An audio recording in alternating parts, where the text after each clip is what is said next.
La parole est à Monsieur Jacques Moignard. Monsieur le Président, Mesdames et Messieurs les députés, pour varier quelque peu la tonalité des questions obsessionnelles et harceleuses, j'interroge un gouvernement qui travaille. Et aujourd'hui, plus particulièrement, Monsieur le ministre de l'Agriculture, de l'Agroalimentaire et de la Forêt.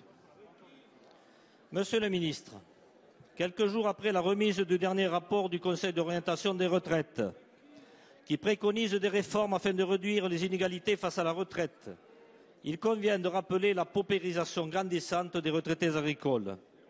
En effet, ces derniers subissent depuis plusieurs années un grand décrochage par rapport au niveau de vie des Français.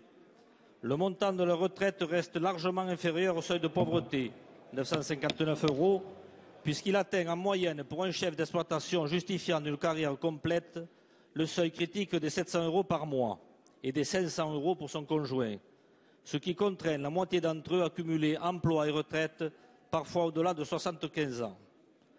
Le projet de financement de la sécurité sociale pour 2013 a prévu l'octroi de 21 à 23 points supplémentaires pour les exploitants victimes d'une longue maladie ou d'invalidité. Désormais, au-delà de ces cas spécifiques, il faut penser à une amélioration de la situation des agriculteurs retraités les plus modestes. Le président de la République s'est engagé à mettre en place des mesures de revalorisation des retraites agricoles.